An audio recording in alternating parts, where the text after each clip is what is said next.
Hello everyone, welcome to Eklavya study point और मेरा नाम है सचिन। आज की इस वीडियो में हम सभी क्लास 12 की हिंदी से जो अंतरा बुक है और इसका चैप्टर है कुटज, इसकी इजी समरी देखने वाले हैं और आपको नोट्स भी प्रोवाइड करवाए जाएंगे विद पीडीएफ।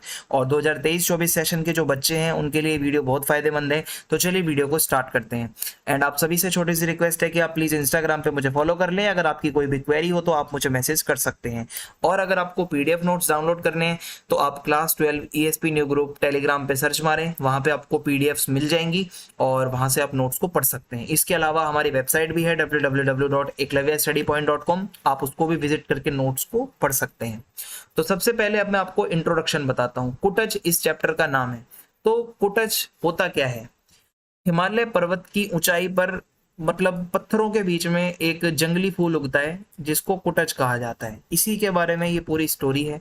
तो इस फूल के बारे में ये बताया जाता है कि ये बहुत ही ज्यादा अच्छा फूल माना जाता है, शक्तिशाली, क्योंकि ये सूखे पत्थरों के बीच में इतना सुंदर फूल उगता है जैसा कि आप देख सकते हो। तो ये हमें बहुत कुछ प्रेरणा देता है, बहुत कुछ सिखाता है लाइफ में हमें कैसे जीना चाहिए। कठिन परिस्थितियों में भी हम अच्छे हो सकते हैं जैसा कि ये फूल है। तो देखते हैं क्या है।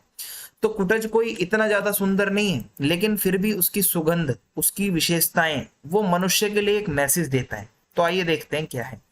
तो हिमालय और कुटज कहा जाता है कि पर्वत शोभा के निकेतन होते हैं, यानी कि पर्वत बहुत सुंदर होते हैं। और हिमालय को तो पृथ्वी का मानदंड कहा जाता है, यानी कि हिमालय बहुत ही ज्यादा फेमस है, आपने भी नाम सुना होगा। लोग इसे शिवालिक श्रृंखला भी कहते हैं। हिमालय को शिवालिक श्रृंखला भी कहा जाता है, यानी कि शिव के जटाजूट का निचला हिस्सा। ठीक है, तो शिव जी से जोड़कर भी हिमालय को देखा जाता है।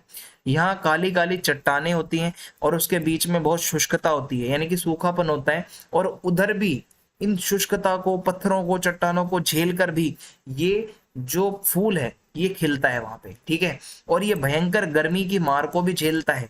और ये पौधा कठोर पत्थरों की छाती को चीरकर गहराइयों से मतलब रस खींचता हुआ अपने आप को लहराता हुआ दिखाता है। यानी कि ये पौधा इतनी कठिन परिस्थितियों में रहकर भी बहुत कुछ कर लेता है। अब आगे देखते हैं क्या है।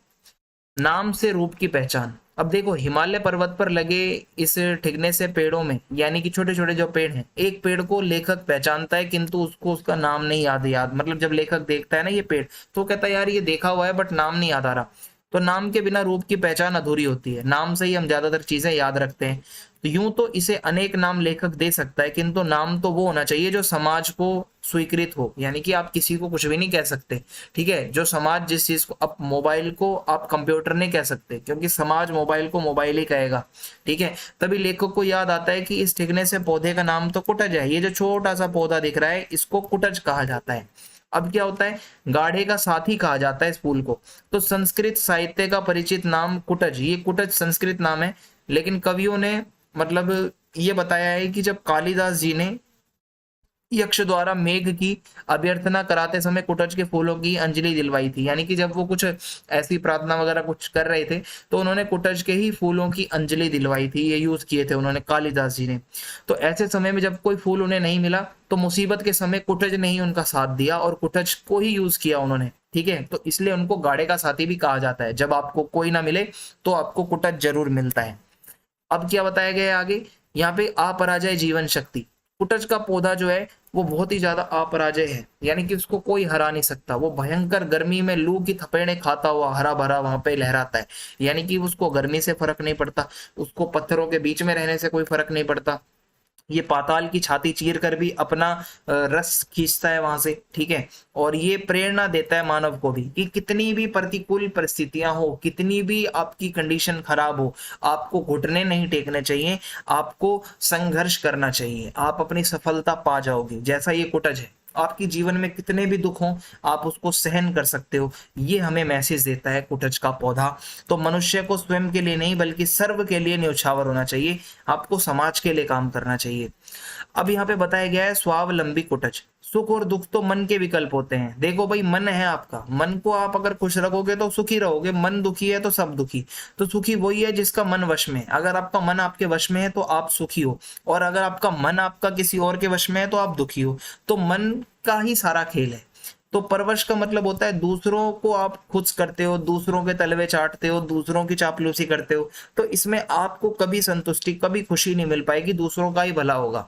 तो कुटज जो है वो किसी की चापलूसी नहीं करता, वो किसी को अपने मन पे सवारी नहीं करने देता, अपना मन वो खुद वश में रखता है अपने।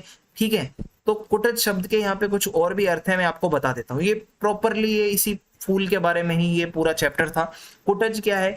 कुटज का मतलब होता है जो कुट से पैदा होता है, यानी कि मतलब कुटज को घर भी कहते हैं ना, कुटिया। तो कुट को आप घर भी समझ सकते हो, और घड़े से उत्पन्न होने वाले को भी आप कुटज कहते हो। कुट घड़े को अगस्त्य मुनि भी कुटज कहे जाते हैं, मतलब घड़े को भी कुट कहते हैं, और अगस्त्य मुनि थे एक संत मुनि, उनको भी कुटज कहा जाता था। घड़े से तो क्या उत्पन्न हुए होंगे, ठीक है, कोई और बात ही रही होगी, ऐसा इसमें बताया गया है। तो संस्कृत में कुटिहारिका और कुटिकारिका दासी को कहा जाता है। एक जरा गलत ढंग की दासी को कुटनी भी कह दिया जाता है, यानी कि कुटज शब्द के भी अलग अलग मीनिंग्स होते हैं। ठीक है, तो कुटज शब्द के यहाँ के कुछ अलग अलग मीनिंग्स थे जो मैंने आपको बताए। तो ये पूरा जो हमारा जो चैप्टर था छोटा सा कुटज, ये जो निबंध था, ये इसी की विशेषताओं के ऊपर था, यही क्वेश्चंस आते हैं पेपर में। तो अगर आपको वीडियो अच्छी लगी हो तो आप चैनल को सब्सक्राइब कर देना, और ज़्यादा से ज़्यादा वीडियो को लाइक करें और वीडियो को शेयर करें, कमेंट करके आप अपना फीडबैक जरूर दें। और ये जो बेल आइकन आपको दिख रहा है, इसको प्रेस करके आपको सारी नोटिफिकेशंस आगे की मिलती रहेंगी। और अंतरा का सिलेबस मैंने कंप्लीट करवा दिया है, इवन जो पूरी आपकी हिंदी है मैंने अंतरा अंतराल दोनों करवा दिए हैं 2023-24 सेशन के लिए। उसकी प्लेलिस्ट आपको इसी वीडियो के डिस्क्रिप्शन में दे दी जाएगी, तो आप उसको जरूर देखें। जय हिंद, जय भारत, मिलते हैं नेक्स्ट वीडियो के अंदर।